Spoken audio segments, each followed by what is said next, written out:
Hell yeah, brother.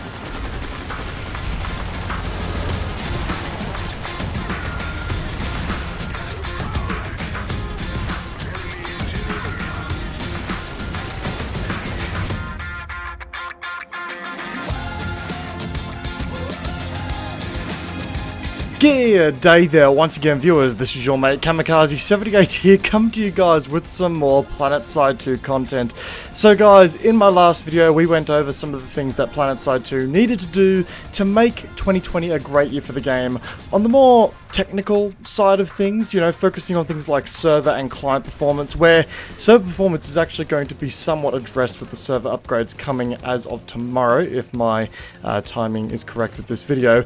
Bug fixing and, you know, stuff like that. You can also see that video linked in the card above if you missed it. But today, I wanted to take a look at some of the features and content ideas that I would like to see added to the game this year, or in the coming, you know, 18 months or so, sort of focusing more or less on the cool stuff that could help to give Planetside 2 a bit of a breath of fresh air, if you will. In my last video, a lot of people commented that content should be on the forefront focus for the devs, and while I stand by my opinion that things need to be fixed before content can be published, I will agree that new content gives the game a bit of a wow factor, if you will, so that needs to be discussed as well. Just before we get into the video today, guys, I just got to say a big thank you to everyone for the support on the Twitch channel as of late. We are doing a charity fundraiser for WWF, for those who don't know, at the moment, to save Australian wildlife that has been devastated by the bushfires, and the support has been absolutely unreal. It's a cause that's very close to me, both as a, you know, I really like this cause, as well as, you know, the fact that the fires are now only about 18 kilometers away from me, so things have been interesting as of late. But if you aren't following me there on Twitch at the moment, then the link is in the description down below, so I would really appreciate if you guys were to jump on the Twitch channel and give us a bit of a follow. We stream most commonly on Tuesday, Thursdays and Saturdays at 8 PM Australian Eastern Daylight Savings Time, so it would be great to see you guys all there as well. Also, because of the milestones that we've crossed with the fundraiser, we will tentatively, assuming I don't get evacuated from my house, be running a Planetside 2 squad event with the community on the 9th of the 2nd, commencing at 10 AM Australian Eastern Daylight Savings Time. This will be taking place on the Connery server, and we will be playing on the NC faction. So I hope to see you guys all there. Join the Discord to get more info on this as well as the date comes closer. Link to that in the description down below as well. Anyway guys, that's the admin stuff out of the way. Let's get down the list of things that not only me, but you guys would like to see added to the game by the developers as time goes on. The first thing I'd like to see personally, and this is something that's coming from me, is a mobile equipment resupply off of ammo packs and combat medics. Now what I mean by that is, say you want to resupply your C4, grenades, prox mines, or even, you know, your med kits on the field at any given point in time, and not feel the need to go back to an equipment terminal or a deployed Sundra.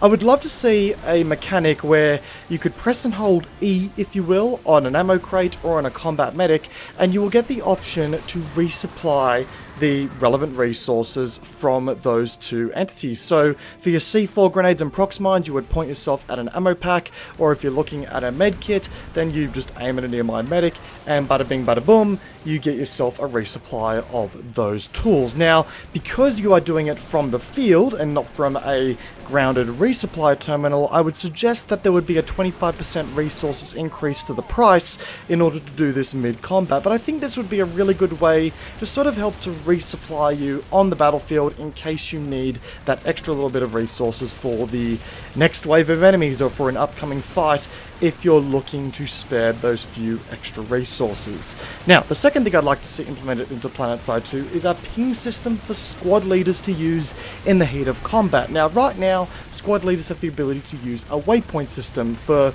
you know, directing large-scale squad movement and large-scale objectives, but it would be nice to be able to ping live threats in the heat of combat without having to go into the map and subsequently leave the combat and become a very easy target to kill.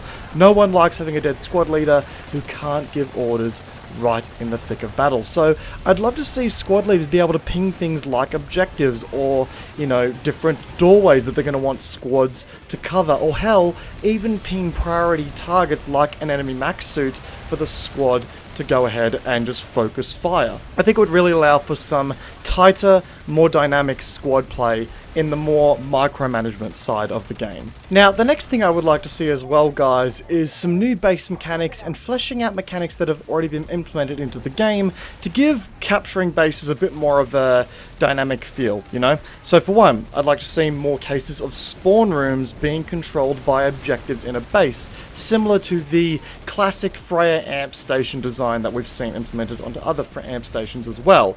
You know, more mechanics like that to be able to give bases a bit more of a dynamic feel and implement more micro objectives inside a base that could help contribute to the greater objective of actually capturing the base. So, for example, more hackable items for infiltrators such as light bridges, or maybe even jump pads. You know, there's been plenty of situations where at a amp station I've wanted to get from one side to another, but it's basically impossible to do that without having access to the jump pads that litter the base.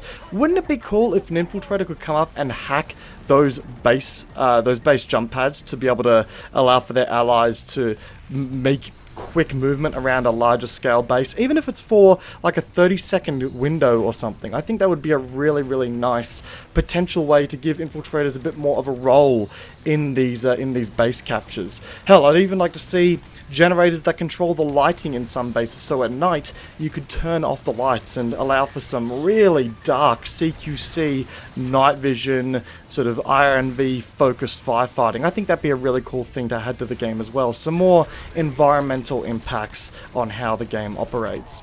And the fourth thing I've got on my list here, to build on that, I would love to see some additional base designs made up. Hell, I would love to see the construction sites at Hossen completely revamped and brought to a completed state. I remember back when Hossen first launched, there were big under construction signs littered over the continent's splash screens simply because these construction sites that still, you know, have a home on the continent to this day were only going to be placeholders. They were meant to be replaced with new bases as time went on.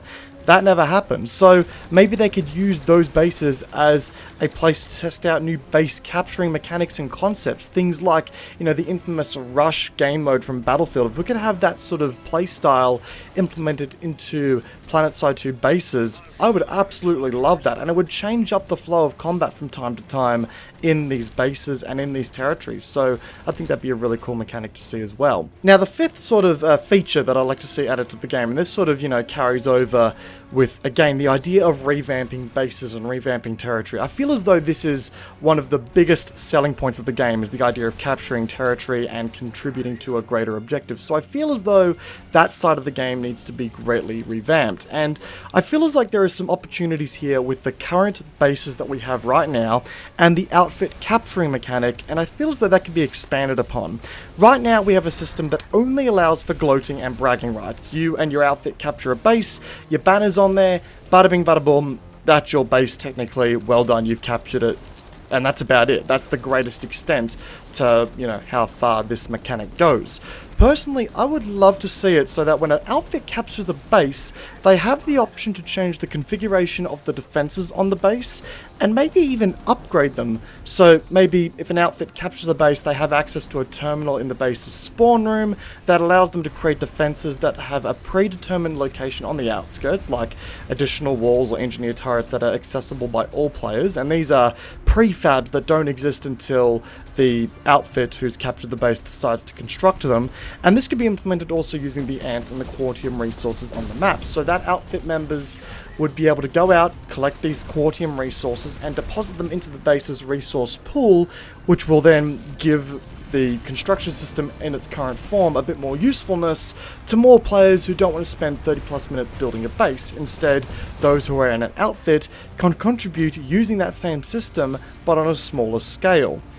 Number 6 on my list here, I would also love to see warp gates on all continents get an update to kind of like how they did on Indar, sort of, you know, a nice uniformity about it, if you will. Hell, maybe the developers could even create, you know, continent-specific warp gates to sort of match in with the vibe of the continents a little bit more accurately. Who knows, just an idea.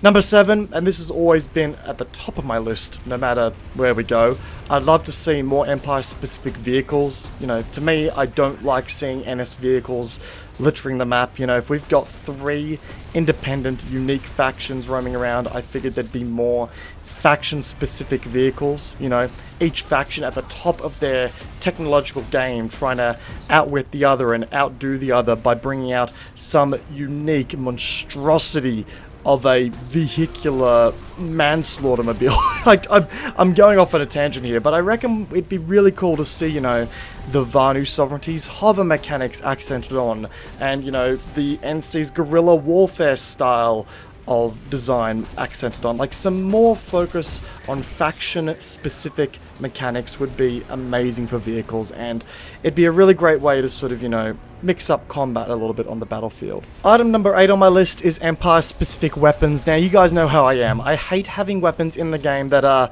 so similar to one another, bar a couple of statistical differences by the minuscule amount too. Like, I'm talking like the T-32 Bull and the T-16 Rhino. Those 2 weapons have the exact same damage model, the exact same rate of fire, very slight recoil differences, and a slight ammo count and reload time difference. Like, it is minuscule how these 2 weapons differ, and as a result of that, I would really like to see some more faction-specific weapons added to the game.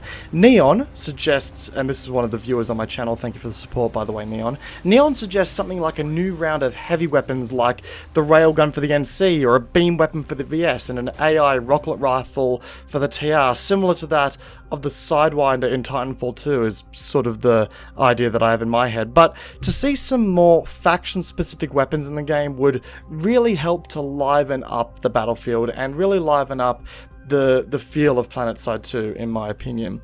Now, MOUKASS, this is number 9 on my list, MOUKASS made a suggestion years ago to display all squad members' resources, so you had an idea of who had what available. There have been countless times where me and my squad will be running around, the squad leader calls for a max crash, and hardly anyone has the resources to pull said max crash and make it happen, and then we lose the base. Being able to see what resources the squad has available will allow for squad leaders to make more accurate calls that require less deliberation and allow for more of a focus on actually capturing the objective. And last but certainly not least for me, my number 10 suggestion for the game in 2020 is to bring about some more game battle altering events, but they are started by the players or by outfits or what have you. Like, remember in Battlefield 1 how you could call in behemoths like the Zeppelin or the Destroyer or the Battle Train?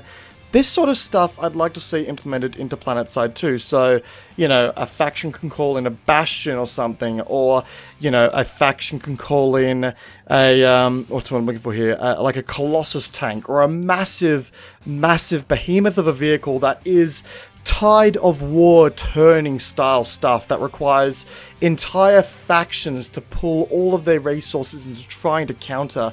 That would be a really cool way to spice up the battle and sort of take away from the primary objective of, you know, just simply capturing territory left, right, and center, and giving us something unique and something interesting to fight against. You remember, like, the elephant-style vehicle out of the Halo games, guys? Imagine that, something like that, but faction-specific, roaming the plains of Araxis. How much fun would that be to fight against and to fight on?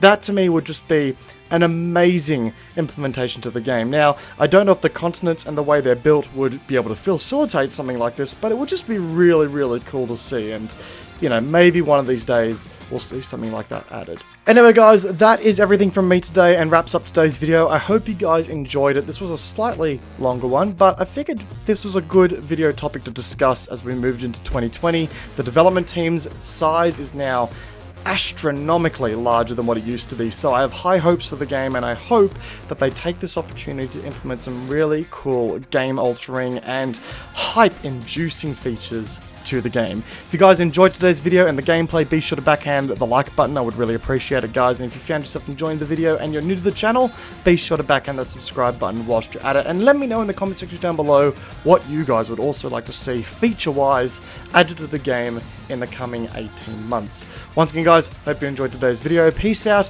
and I can't wait to see you all in the next one. Take care, guys. Have a good day.